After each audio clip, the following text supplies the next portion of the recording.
صرف 5 منٹ کا مدرسہ قرآن و حدیث کی روشنی میں 29 ذوالحجہ۔ نمبر 1، اسلامی تاریخ۔ ٹیپو سلطان رحمۃ اللہ علیہ کی شہادت۔ ٹیپو سلطان کی دشمنوں سے آخری جنگ کے موقع پر سیکریٹری حبیب اللہ نے عرض کیا، حضور، وقت کا تقاضا ہے کہ اپنی جان اور اپنے شہزادوں کی یتیمی پر رحم کیجیے۔ تو سلطان نے کہا، میں اپنی ذات اور اولاد کو دین محمد پر قربان کرنے کا فیصلہ کر چکا ہوں۔ میر صادق کی غداری سے دشمن کی فوج قلعے میں داخل ہو گئی۔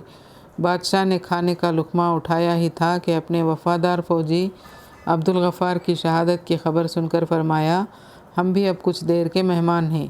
یہ کہہ کر میدان جنگ میں کود پڑے اور کافی دیر تک لڑتے رہے، یہاں تک کہ قلعے پر دشمنوں کا قبضہ ہو گیا۔ چنانچہ ان کے غدار خادم راجہ خان نے کہا، حضور، اپنی جان کی حفاظت کے لیے اپنے آپ کو دشمن کے حوالے کر دو۔ تو جلال میں آ کر کہا، میرے نزدیک شیر کی 1 دن کی زندگی گیدڑ کی 100 سالہ زندگی سے بہتر ہے۔ جسم پر کئی گولی لگنے کے باوجود شام تک لڑتے رہے۔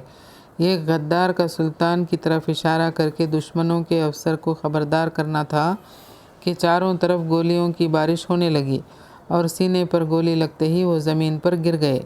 ایک سپاہی نے موقع غنیمت پا کر ان کی ہیروں سے جڑی تلوار نکالنے کی کوشش کی تو ایسی نازک حالت میں بھی حملہ کر کے اس سپاہی کو جہنم رسید کر دیا۔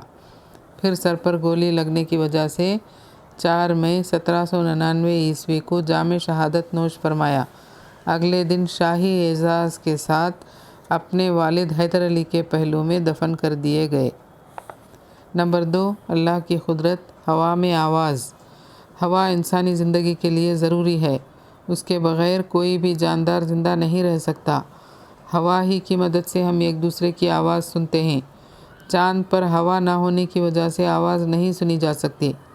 ہوا میں لہریں ہوتی ہیں، یہ آواز کی لہریں فضا میں پھیل کر کانوں کے پردے سے ٹکراتی ہیں، جس سے کان کے پردے کی پتلی جھلی تھرانے لگتی ہے، وہ فوراً دماغ کو اس کی خبر دیتی ہے۔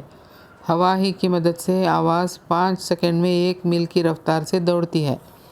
جب ریڈیو اور وائرلیس کے ذریعے آواز کو ریڈیائی لہروں میں بدل دیا جائے تو وہ آواز سورج کی روشنی کی رفتار یعنی 1,86,000 میل فی سیکنڈ کے حساب سے دور دور تک پہنچ جاتی ہے۔ یہ سب اللہ کی قدرت کی ایک نشانی ہے۔ نمبر 3، ایک فرض کے بارے میں۔ والدین کے ساتھ اچھا برتاؤ کرنا۔ قرآن میں اللہ تعالیٰ فرماتا ہے، تمہارے رب نے حکم دے دیا ہے کہ تم اس کے علاوہ کسی کی عبادت مت کرو اور اپنے ماں باپ کے ساتھ اچھا برتاؤ کیا کرو۔ خلاصہ، والدین کے ساتھ اچھا سلوک کرنا، ان کی اطاعت اور فرما برداری کرنا اور انہیں تکلیف نہ پہنچانا اولاد پر ضروری ہے۔ نمبر 4، ایک سنت کے بارے میں۔ اسمت سرما لگانا۔ حضرت ابن عباس رضی اللہ تعالیٰ عنہ فرماتے ہیں کہ رسول اللہ صلی اللہ علیہ وسلم ہر رات سونے سے پہلے 3 مرتبہ اسمت سرما لگایا کرتے تھے۔ نمبر 5، ایک اہم عمل کی فضیلت۔ درخت لگانا۔ رسول اللہ صلی اللہ علیہ وسلم نے فرمایا، جو بھی مسلمان درخت لگاتا ہے یا کھیتی کرتا ہے، پھر اس میں سے کوئی پرندہ، انسان یا جانور کھاتا ہے تو وہ اس کے لیے صدقہ ہے، یعنی صدقے کا ثواب ملے گا۔ نمبر 6، ایک گناہ کے بارے میں۔ متکبر کی سزا۔ رسول اللہ صلی اللہ علیہ وسلم نے فرمایا، قیامت کے دن تکبر کرنے والے چیونٹیوں کے برابر جسموں میں اٹھائے جائیں گے۔ ان کی صورتیں انسان کی ہوں گی، ان کے لیے ہر طرف ذلت ہی ہوگی اور ان کو جہنم میں بولس نامی ایک جگہ کی طرف گھسیٹ کر لے جایا جائے گا، جہاں پر ایک سخت آگ ان کو اپنی لپیٹ میں لے لے گی اور پینے کے لیے جہنمیوں کا خون اور پیپ دی جائے گی۔ نمبر 7، دنیا کے بارے میں۔ دنیا میں برکت۔ رسول اللہ صلی اللہ علیہ وسلم نے فرمایا، اللہ تعالیٰ جس کے ساتھ بھلائی کا ارادہ فرماتا ہے تو اس کو دین کی سمجھ عطا فرماتا ہے، اور بے شک یہ دنیا بڑی میٹھی اور سرسبز و شاداب ہے، پس جو اس کو اس کے حق کے ساتھ یعنی حلال طریقے سے لے گا تو اللہ عز و جل اس کے لیے اس میں برکت کر دے گا۔ نمبر 8، آخرت کے بارے میں۔ جنت کا باغ۔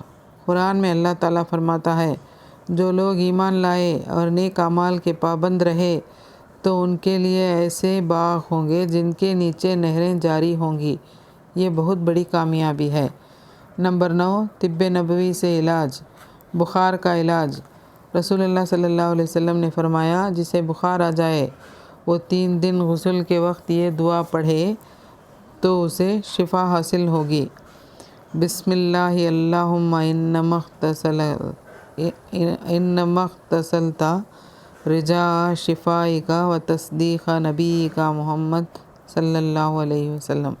ترجمہ: اے اللہ، میں نے تیرے نام سے غسل کیا شفا کی امید کرتے ہوئے اور تیرے نبی صلی اللہ علیہ وسلم کی تصدیق کرتے ہوئے۔